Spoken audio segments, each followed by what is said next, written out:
Bismillahirrahmanirrahim. Assalamu alaikum dear students. I am Mohsin Munawwar, your biology teacher for NMD CAT session. आज हम lecture number 13 discuss करेंगे जिसमें biodiversity और particularly ए cellular life के बारे में जानेंगे, जिसमें हम वायरसेस को डिस्कस करेंगे। तो लेक्चर के लिए चलते हैं बोर्ड की तरफ।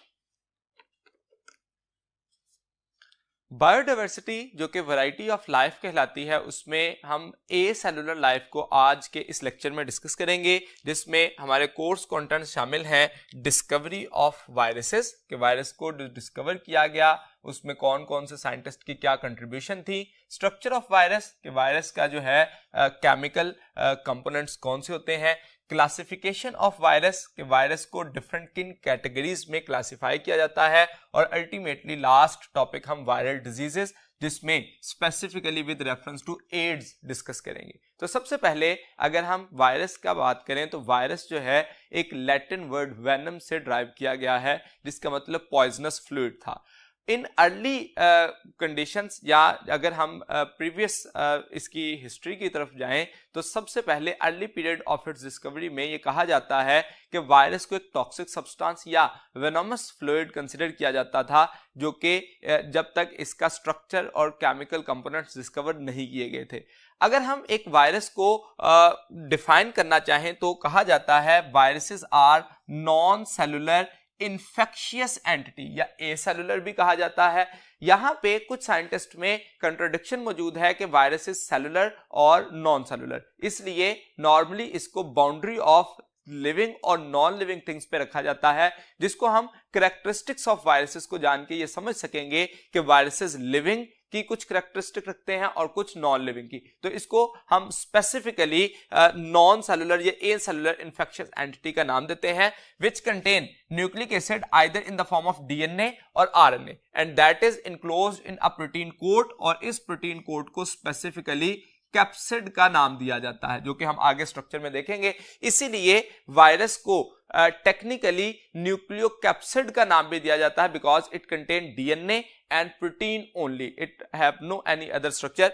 तो ये वायरस को डिफाइन किया जाता है, जो कि after the discovery of the structure and nature of virus जब डिस्कवर कर लिया गया, तो तब हम ये एक कंप्रिहेंसिव डेफिनेशन बनाने में कामयाब हुए। डिफरेंट साइंटिस्ट ने जो कंट्रीब्यूशंस की, तो जो साइंटिस्ट थे उसमें लुईस पास्चर और रॉबर्ट कोच को अर्ली पीरियड में कंसिडर किया जाता है, जिसमें उनकी जो कंट्रीब्यूशंस थी, तो पहला जो लुईस पास्चर और रॉबर्ट कोच साइंटिस्ट थे, इन्होंने पर्टिकुलरली रेफर किया as a poison associated with disease and death. तो रॉबर्ट कोच ने एक्चुअली कहा था कि ये पॉइजनस सब्सटेंस है जो कि डिजीज और डेथ से एसोसिएट किया गया।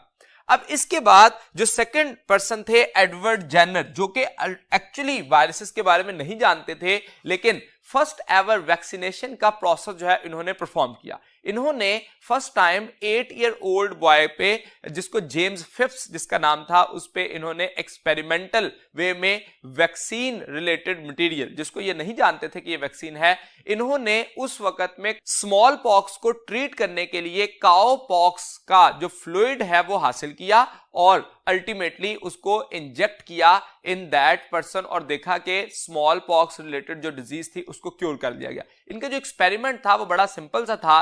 इन्होंने ये देखा कि कुछ पर्सन्स ऐसे हैं जिनको जो मिल्क मेड हैं उनकी बॉडी पे फ्लूइड फिल्ड वेसिकल्स बनते हैं, लेकिन उनको स्मॉल पॉक्स नहीं होती। इसका मतलब उनकी बॉडी से इन्होंने कुछ फ्लूइड लिया और उसको इंजेक्ट कर दिया नॉर्मल पर्सन्स में, और बाद में ये देखा कि उन पर्सन में जिनमें वो फ्लूइड इंजेक्ट किया गया था उनको फर्दर स्मॉल पॉक्स नहीं हुई। तो इसका मतलब इन्होंने काउपॉक्स रिलेटेड मटेरियल जो था उसको इंजेक्ट किया और स्मॉल पॉक्स की ट्रीटमेंट की। ये मैकेनिज्म नहीं जानते थे कि एक्चुअली क्या हुआ है जिस वजह से स्मॉल पॉक्स की ट्रीटमेंट हो गई, और इन्होंने फिर इसी प्रोसेस के अकॉर्डिंग अप्रोक्सीमेटली 23 अदर पर्सन्स की भी वैक्सीनेशन की, जिसके जरिए इन्होंने इनको एडवर्ड जेनर जो हैं इन्होंने पहली दफा स्मॉल पॉक्स के अगेंस्ट वैक्सीनेशन की। अब उसके बाद ये तो पर्टिकुलरली मैकेनिज्म नहीं जानते थे, और अभी तक ये बात कंफर्म नहीं हुई थी कि वायरसेस क्या है, उनकी नेचर क्या है। तो नेक्स्ट जो साइंटिस्ट थे चार्ल्स चैम्बरलैंड,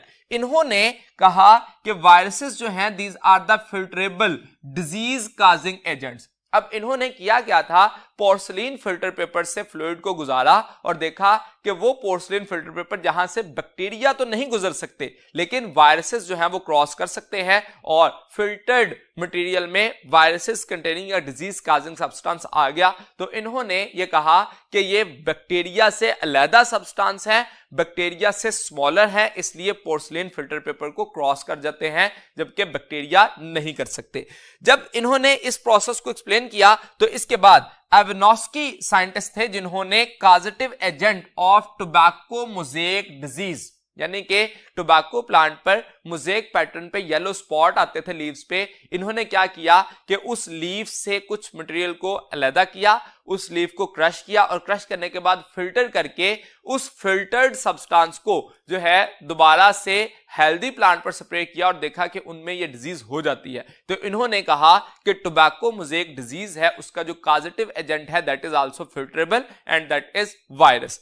अब अभी तक ये बात कंफर्म नहीं हुई थी कि वायरस का स्ट्रक्चर क्या है और नेचर क्या है। तो इसके बाद जो दो साइंटिस्ट थे टॉर्ट और डहेल, ये एक अनदर एक्सपेरिमेंट कर रहे थे, बैक्टीरियल कॉलोनीज पे एक्सपेरिमेंट कर रहे थे और उन्होंने देखा कि किसी भी वजह से बैक्टीरियल कॉलोनी की लाइसिस स्टार्ट हो गई। इन दोनों के एक्सपेरिमेंट इंडिपेंडेंट थे, टॉर्ट ने 1915 और डहेल ने 1917 में इंडिपेंडेंट एक्सपेरिमेंट्स परफॉर्म किए और ये देखा कि लाइसिस ऑफ बैक्टीरियल कॉलोनी के लिए कोई मटेरियल्स जो है वो इन्वॉल्व है। इन्होंने वहां से आइसोलेट किया उस सॉल्यूशन को और उसको डाइल्यूट करने के बाद अनदर कॉलोनीज के ऊपर उसको स्प्रे किया और देखा कि वो कॉलोनी को लाइसिस कर रहा है। इसका मतलब dilution of the solution is not able to affect the lytic capacity of that particular particles present in that solution। तो इससे इन्होंने ये बात साबित की कि वायरसेस जो हैं या ऐसे कुछ स्ट्रक्चर हैं जो कि बैक्टीरिया को डिस्ट्रॉय करते हैं, बैक्टीरियल कॉलोनी की लाइसिस करते हैं। तो इन्होंने उसके लिए लफ्ज इस्तेमाल किया बैक्टीरिया ईटर या बैक्टीरियोफेज। ये टर्म बैक्टीरियोफेज कॉइन करने वाले जो साइंटिस्ट थे दैट वाज डहेल। ये एमसीक्यू के लिए इंपॉर्टेंट पॉइंट है कि डहेल ने ये टर्म कॉइन की थी और उसके मुकाबले में जो टॉर्ट थे वो इस मैकेनिज्म को जो कि बैक्टीरियल लाइसिस या कॉलोनी की लाइसिस का सबब बन रहा था उस मैकेनिज्म को एक्सप्लेन करने में शामिल थे।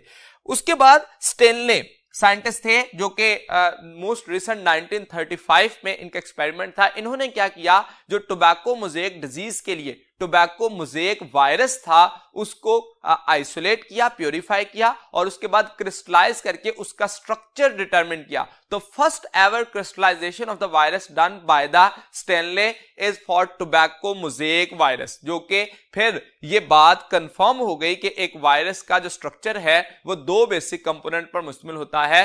First one is the protein code and second is the nuclear core जो कि न्यूक्लियर मटेरियल डीएनए या आरएनए पर मुश्तमिल होता है। तो इस स्टेनले की डिस्कवरी के बाद स्ट्रक्चर ऑफ वायरस को जानना आसान हो गया। तो first one was the discovery और जब ये क्रिस्टलाइजेशन कर ली गई तो स्ट्रक्चर एक्सप्लेन किया गया। तो what is the structure non today, उसको जानने के लिए चलते हैं नेक्स्ट बोर्ड की तरफ।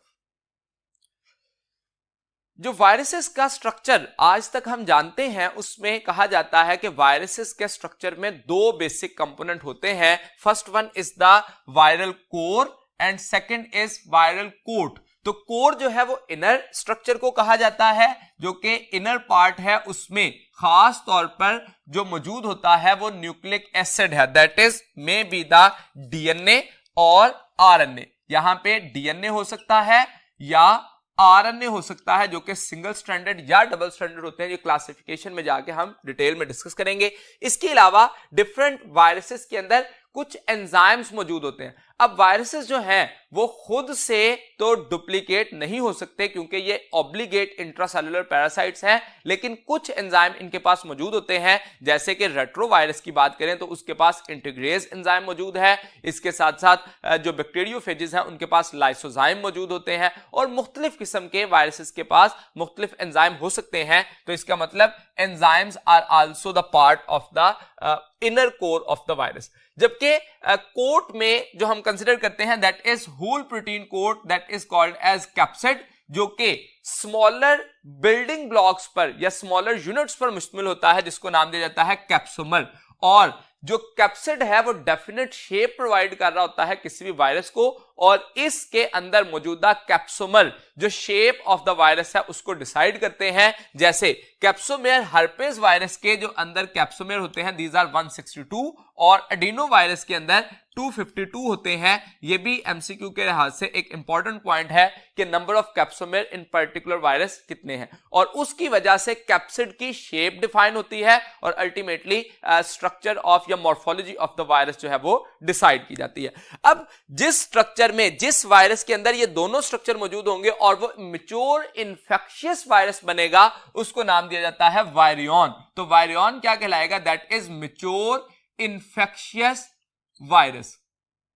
जबकि इस मैच्योर इन्फेक्शियस वायरस के अंदर दोनों सब्सटेंस मौजूद हैं जो कि न्यूक्लिक एसिड भी है और प्रोटीन भी है। लेकिन यहां पे याद रखिए कुछ ऐसे स्ट्रक्चर भी हैं जो कि ओनली प्रोटीन पर मुश्तमिल होते हैं, जिनको हम नाम देते हैं प्रायोन, जो कि इन्फेक्शियस प्रोटीन्स हैं। जबकि दूसरे नंबर पे कहा जाता है कि अनदर स्ट्रक्चर वायरॉइड भी मौजूद होता है, और ये वायरॉइड जो है इन्फेक्शियस आरएनए कंसीडर किए जाते हैं। They are not able to contain protein. तो एक स्ट्रक्चर के पास सिर्फ प्रोटीन्स हैं, एक के पास सिर्फ आरएनए है, लेकिन वायरियन जो कि मैच्योर इन्फेक्शियस वायरस होता है उसको नाम दिया जाता है जिसमें न्यूक्लियोकैप्सिड दोनों मौजूद होते हैं। तो हमें इन तीनों टर्म्स को भी याद रखना चाहिए। अब अगर इस स्ट्रक्चर के बाद हम कैरेक्टरिस्टिक्स पे आए तो एक वायरस जो है उसके जो सबसे पहली कैरेक्टरिस्टिक है that is about their size. Viruses are smallest entities जो कि अप्रोक्सीमेटली नैनोमीटर्स में होती हैं। उसके बाद बैक्टीरिया जो है वो माइक्रोमीटर में कंसीडर किए जाते हैं। तो एक वायरस जो है वो approximately 10 to 1000 time smaller than bacteria होता है, स्मॉलर देन बैक्टीरिया। तो बैक्टीरिया के मुकाबले में इसका साइज जो है वो इतना कम होता है। अगर हम दो वायरसेस की एग्जांपल दें साइज के रेफरेंस से, तो पॉक्स वायरस के बारे में कहा जाता है इसका साइज 250 नैनोमीटर और पैरवो वायरस जो है वो अप्रोक्सीमेटली 20 नैनोमीटर तक होते हैं। पहली कैरेक्टरिस्टिक। दूसरी कैरेक्टरिस्टिक देखें तो viruses are obligate intracellular parasite. ये कभी भी खुद से या outside the host body duplicate नहीं कर सकते, रेप्लिकेट नहीं कर सकते, इस वजह से इनको ऑब्लिगेट इंट्रासेलुलर पैरासाइट का नाम दिया जाता है। इसके साथ साथ पैथोजेनिसिटी, तो that has capacity to cause diseases in plants and as well as animal, that can also have capacity to destroy the bacteria. तो इसका मतलब ये मुख्तलिफ किस्म के डैमेजिंग इफेक्ट्स रखते हैं, इसलिए पैथोजेनिक होते हैं। They are resistant to broad range of antibiotics। तो जो एंटीबायोटिक्स मौजूद हैं वो बैक्टीरियल इन्फेक्शन को खत्म करने के लिए तो इस्तेमाल की जा सकती हैं, लेकिन वायरल इन्फेक्शन के लिए इस्तेमाल नहीं होती, because they are resistant to that particular antibiotic. इसके साथ साथ they can not grow in artificial media. इनको ग्रो करने के लिए होस्ट बॉडी का होना कंपल्सरी है। तो वायरसेस कभी भी आउटसाइड द लिविंग ऑर्गेनिज्म नहीं सरवाइव कर सकते या डुप्लीकेट कर सकते। इनको रेप्लिकेट करने के लिए, रिप्रोड्यूस करने के लिए होस्ट बॉडी का होना जरूरी है, इसीलिए ऑब्लिगेट इंट्रासेलुलर पैरासाइट भी इनको कहा जाता है। That is about the characteristics of virus. अगर हम मॉर्फोलॉजी की बेस पर देखें तो वायरसेस जो हैं वो मॉर्फोलॉजिकली शेप जो है उसकी बुनियाद पर इनको कहा जाता है कि दीज आर एनिमल और प्लांट वायरसेस, जिसमें पॉलीहेड्रन शेप होती है, हेलिकल या एनवेलप्ड और कॉम्प्लेक्स है। अब यहां पे एनवेलप्ड और कॉम्प्लेक्स की बुनियाद पे अगर हम इसके स्ट्रक्चर में ही देखें तो वायरसेस जो हैं या तो एनवेलप्ड होते हैं या नेकेड होते हैं। तो ऐसे वायरसेस जिनमें एनवेलप मौजूद होगा वो एनवेलप होस्ट मेम्ब्रेन का ही हिस्सा होता है। जब वायरस जो है वो अपने आप को रिप्रोड्यूस करता है with in the host body, तो जब होस्ट बॉडी से या होस्ट सेल से बाहर निकलता है तो उसकी आउटर कवरिंग बना लेता है होस्ट सेल मेम्ब्रेन की, वो एनवेलप कहलाता है। और जिनके गिर्द नहीं ये एनवेलप होता उसको नाम दिया जाता है नेकेड। तो ये एनवेलप का स्ट्रक्चर जो है हर वायरस का हिस्सा नहीं है, बल्कि कैप्सिड और कोर यानी कि न्यूक्लिक एसिड, ये दोनों पार्ट कंपल्सरी होंगे। और एनवेलप जो है वो एक एडिशनल स्ट्रक्चर है जो कि कुछ वायरसेस में मौजूद होता है और कुछ में नहीं होता। तो ये मॉर्फोलॉजिकली फिर जिन पे मौजूद होगा उसको एनवेलप्ड वायरस का नाम दिया जाएगा। और बैक्टीरियल में हम कहते हैं क्यूबिकल होते हैं, हेलिकल या टैडपोल। टेडपोल में एक हेड का रीजन और एक टेल का रीजन जैसे बैक्टीरियोफेजिस में स्ट्रक्चर होता है, and that is the most complex structure, और इसमें डिफरेंट फेसेस भी बनते हैं, जैसे कि आइकोसाहेड्रल के केस में 20 फेसेस बन रहे होते हैं किसी भी वायरस के, और वो उसके कैप्सिड के अंदर मौजूदा कैप्सोमेर के नंबर और अरेंजमेंट की बुनियाद पर वो पर्टिकुलर शेप में अपीयर हो रहे होते हैं। That is about the morphology. Next part अगर देखें स्ट्रक्चर के बाद, तो हमारे कोर्स कंटेंट में शामिल है क्लासिफिकेशन ऑफ वायरस। तो क्लासिफिकेशन ऑफ वायरस को जानने के लिए चलते हैं नेक्स्ट बोर्ड की तरफ। वायरसेस को क्लासिफाई डिफरेंट पैरामीटर्स पे किया जा सकता है। First one on the basis of morphology, secondly on the basis of genome या जेनेटिक मटेरियल, और on the basis of host eight which it can attack.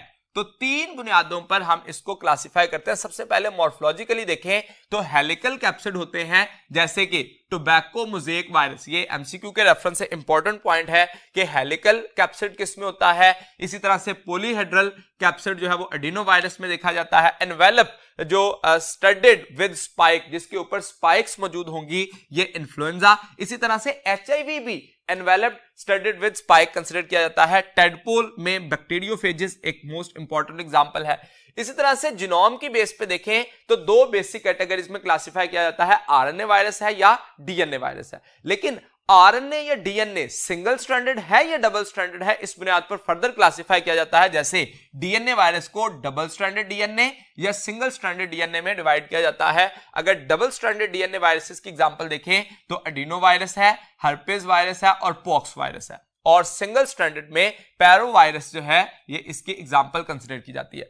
और आरएनए में भी डबल स्ट्रैंडेड और सिंगल स्ट्रैंडेड दोनों होते हैं। डबल स्ट्रैंडेड आरएनए वायरस में रियो वायरस और single stranded RNA reverse transcriptase viruses में एचआईवी जो है वो एग्जांपल देखी जाती है। तो जीनोम की बेस पर इसको क्लासिफाई किया जाता है सिंगल स्ट्रैंडेड आरएनए आरटी यानी कि reverse transcriptase viruses. Host type देखें तो 3 किस्म के होस्ट हो सकते हैं, पर्टिकुलरली बैक्टीरिया, तो इसमें हम बैक्टीरियोफेजिस को कंसीडर करते हैं जो कि बैक्टीरिया पे अटैक कर रहे होते हैं।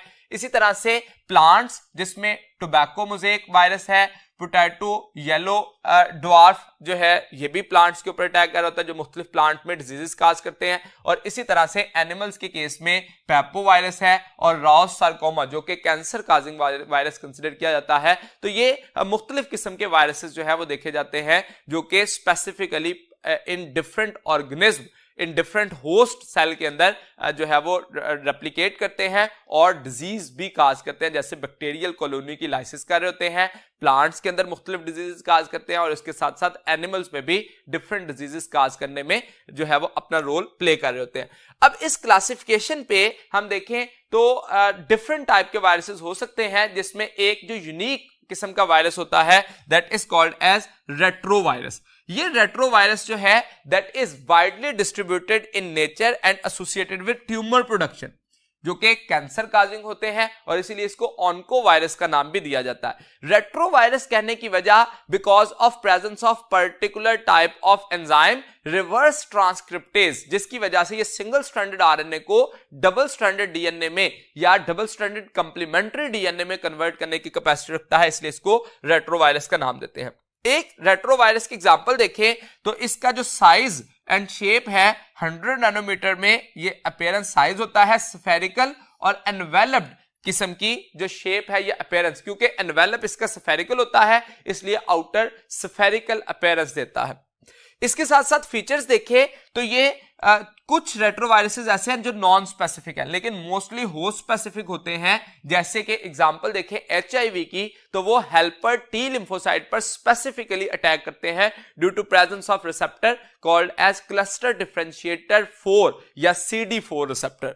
इसके साथ साथ इसमें एंजाइम मौजूद होता है जिसको रिवर्स ट्रांसक्रिप्टेज एंजाइम कहते हैं और इसके जरिए ये अपने सिंगल स्ट्रैंडेड आरएनए को डबल स्ट्रैंडेड डीएनए में या डबल स्ट्रैंडेड कंप्लीमेंट्री डीएनए में कन्वर्ट करने की कैपेसिटी रखता है। और एग्जांपल में most important example is HIV जिसको ह्यूमन इम्यूनो डेफिशिएंसी वायरस का नाम दिया जाता है। That HIV has capacity to cause a particular very important disease that is called as AIDS जिसको एक्वायर्ड इम्यूनो डेफिशिएंसी सिंड्रोम का नाम देते हैं। तो एड्स क्या है इसके बारे में जानने के लिए चलते हैं नेक्स्ट बोर्ड की तरफ।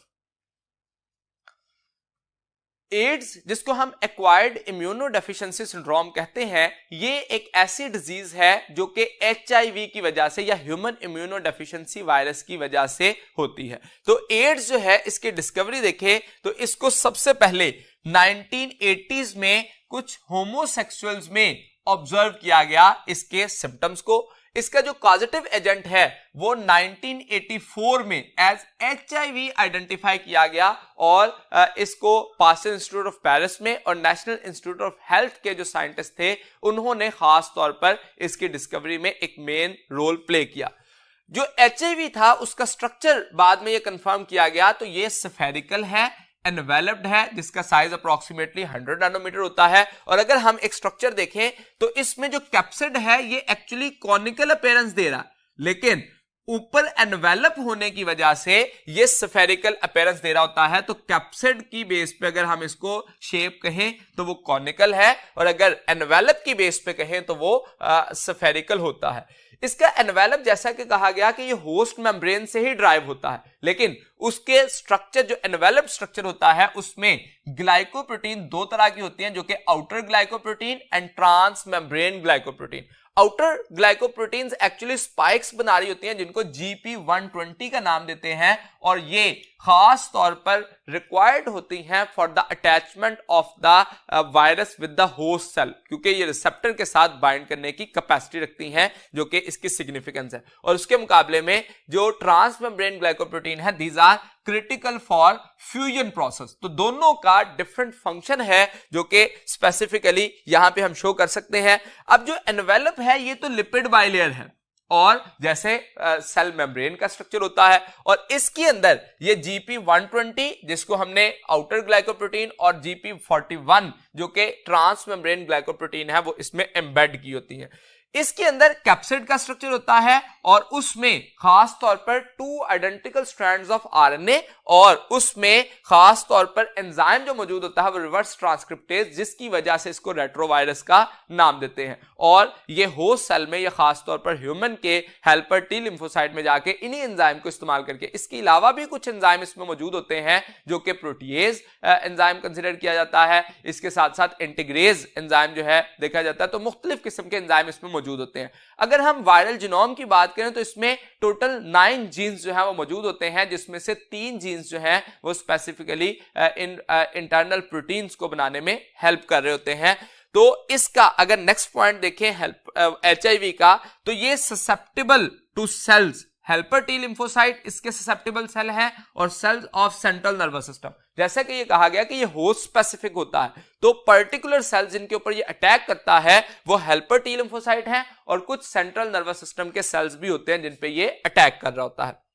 होस्ट स्पेसिफिसिटी की बात करें तो ये होस्ट स्पेसिफिक तो है, लेकिन मंकी में ये देखा गया कि ये डिजीज काज नहीं करता, यानी कि मंकी के सेल्स को इन्फेक्ट तो करता है लेकिन उसमें एड्स काज नहीं करता। इसके साइंस और सिम्टम्स देखें तो अर्ली सिम्टम्स जो है वो फ्लू लाइक सिम्टम्स होते हैं, या मेजॉरिटी में एसिम्प्टोमेटिक रहते हैं, यानी कि इन्फेक्शन के बाद फर्स्ट 3 मंथ्स के अंदर बॉडी के अंदर एंटीबॉडीज तो बनना शुरू हो जाती हैं, लेकिन कोई स्पेसिफिक सिम्टम्स शो नहीं होते। लेकिन उसके बाद अप्रोक्सीमेटली इन्फेक्शन के 9 मंथ के बाद जो है इसके सिम्टम्स जो है वो अपीयर हो सकते हैं, लेकिन ये जरूरी नहीं है कि 9 मंथ के बाद हो। समटाइम इसका जो वायरस है, जैसे ही हमारे जो RNA है वो हमारे होस्ट सेल के अंदर आता है, ह्यूमन हेल्पर T लिम्फोसाइट में आता है, तो वहां पे रिवर्स ट्रांसक्रिप्टेज के बाद जैसे ही न्यूक्लियस में एंटर होकर इंटीग्रेशन करता है, प्रो वायरस बनता है, तो वहां पे डॉर्मेंट फॉर्म में रह सकता है। और वो डॉर्मेंट फॉर्म में कब तक रहेगा,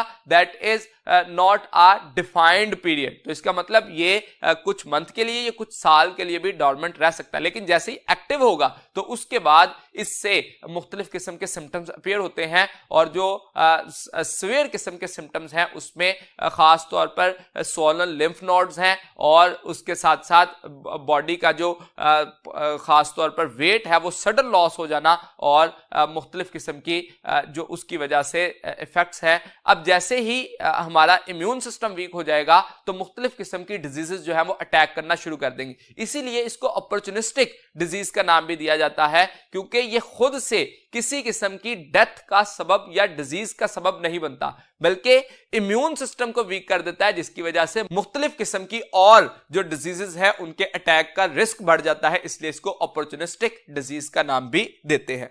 अगर ग्लोबल स्टैटिस्टिक्स की बात करें तो 2015 और 16 का डाटा देखें तो उसमें कहा जाता है कि तकरीबन 35 मिलियन पीपल जो हैं वो अभी तक 2015 तक के डाटा के मुताबिक इससे डाई कर चुके हैं और 36.7 मिलियन लिविंग विद एड्स। तो एड्स से जो अफेक्टेड पर्सन है वो इतने ज्यादा मौजूद है और ईयरली बेसिस पे इसमें इजाफा होता जा रहा है। जबकि पाकिस्तान की बात करें तो पाकिस्तान में अप्रोक्सीमेटली 100,000 इंडिविजुअल जो है इन्फेक्टेड हैं, लेकिन उसमें से जो रजिस्टर्ड हैं दीज आर ओनली 15,370 और इसमें इस तादाद के अंदर ईयरली बेसिस पे जो इजाफा हो रहा है 2015 और 16 के स्टैटिस्टिक्स के अकॉर्डिंग अप्रोक्सीमेटली 17.6% पर ईयर इसमें इजाफा होता जा रहा है। तो इसका मतलब एड्स से अफेक्टेड है वो बहुत कम है, लेकिन उसके मुकाबले में इससे जो अफेक्टेड पर्सन है उनकी तादाद बहुत ज्यादा है। ये एड्स के बारे में एक जनरल इंफॉर्मेशन थी, लेकिन जो मोस्ट इंपॉर्टेंट थिंग है that is the life cycle, how that AIDS can HIV can attack the helper T lymphocyte to cause the AIDS. तो लाइफ साइकिल ऑफ HIV जानने के लिए चलते हैं नेक्स्ट बोर्ड की तरफ।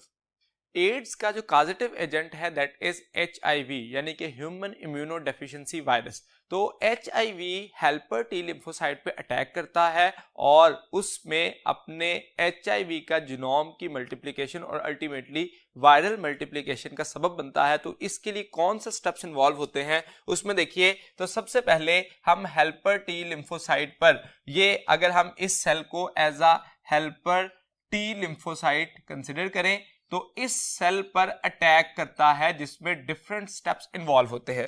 फर्स्ट स्टेप की बात करें तो that is actually binding and fusion, यानी कि वायरस का टुवर्ड्स द सेल आना, उसके साथ बाइंड करना और फ्यूज करना। अब यहां पे हम जानते हैं कि HIV होस्ट स्पेसिफिक है, तो यहां पर पर्टिकुलरली CD4 रिसेप्टर्स मौजूद होते हैं, जिसकी वजह से वो हेल्पर T लिम्फोसाइट पर अटैक करता है। जैसे ही बाइंड करेगा, फ्यूज करेगा, तो फ्यूजन के बाद इसमें से जो HIV RNA है that will enter in the host cytoplasm.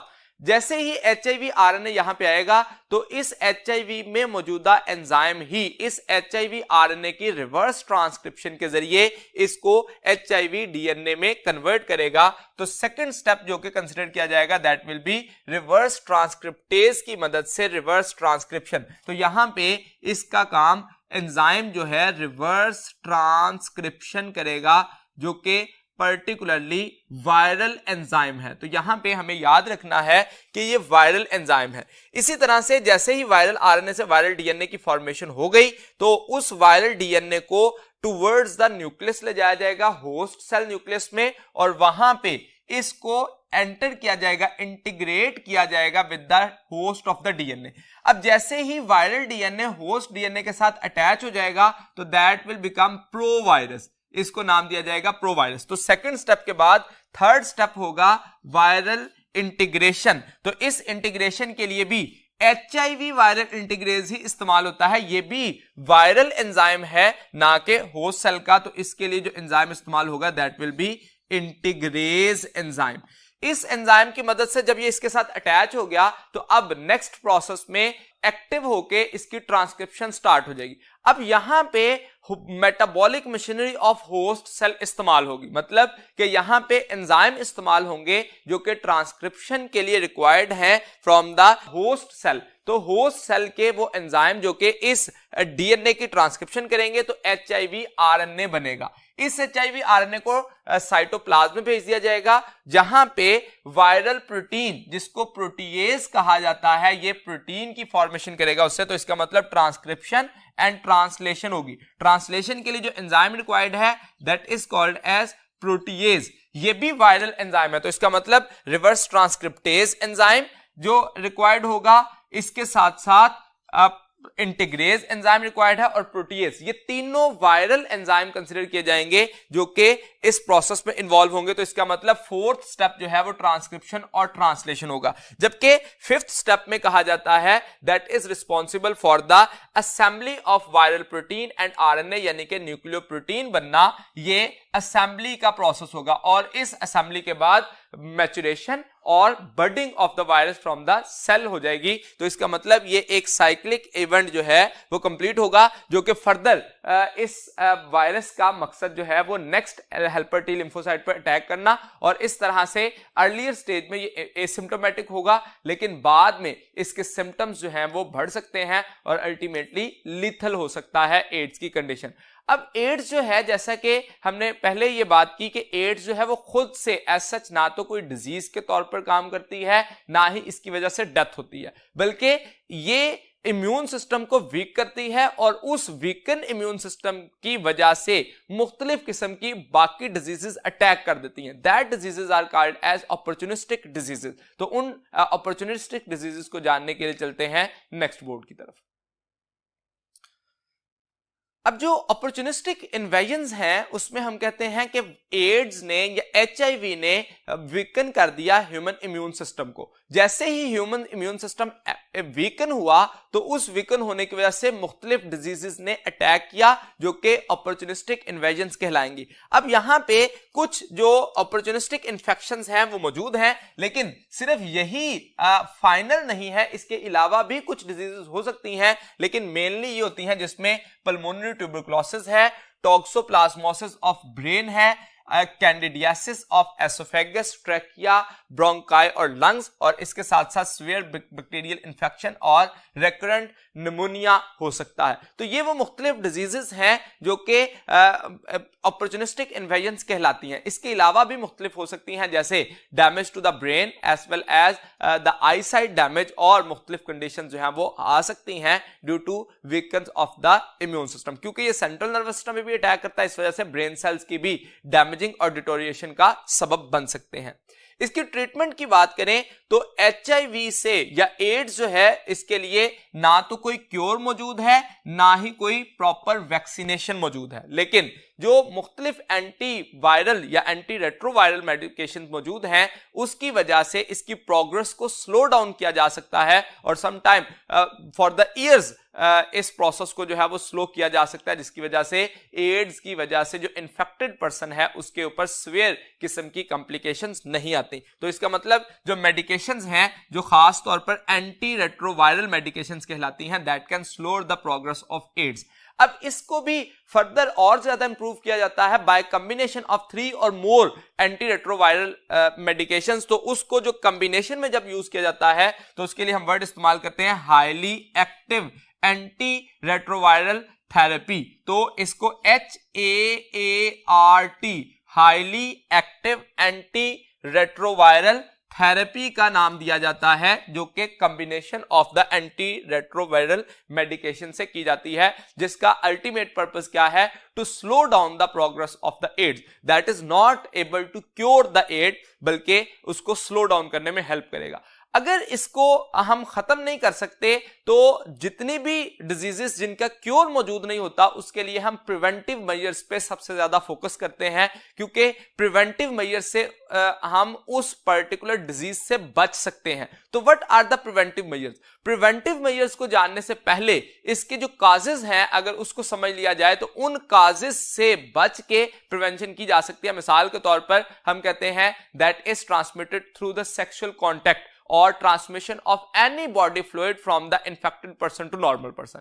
अगर जो सेक्सुअल कॉन्टैक्ट का प्रोसेस है उसको लिमिटेड किया जाए विद हाइजेनिक कंडीशंस और विद द नॉर्मल पर्सन, तो इससे एड्स की ट्रांसमिशन से बचा जा सकता है। तो सबसे पहले एनी डायरेक्ट कॉन्टैक्ट से अवॉइड किया जाए विद HIV इन्फेक्टेड पर्सन। इसके साथ साथ शेयरिंग द यूटेंसिल्स, जो मुख्तलिफ किस्म के सिरिंजेस हैं, नीडल्स हैं, रेजर है, अगर इन्फेक्टेड पर्सन ने इस्तेमाल किया है तो उसके इस्तेमाल से बचा जाए। इसके साथ साथ blood transfusion, that is the main source of transmission of that particular disease. तो ब्लड ट्रांसफ्यूजन से पहले अगर डोनर के ब्लड की स्क्रीनिंग कर ली जाए तो that is one of the most effective method to prevent from that particular disease. तो इसका मतलब मुख्तलिफ किस्म की जो वे ऑफ ट्रांसमिशन हैं उनसे हम पर्टिकुलर अवॉइड करके तो इसकी ट्रांसमिशन से बच सकते हैं। तो दैट पर्टिकुलर या डेंजरस डिजीज जो है उसके लिए मुख्तलिफ किस्म के प्रिवेंटिव मेजर्स यूज किए जाते हैं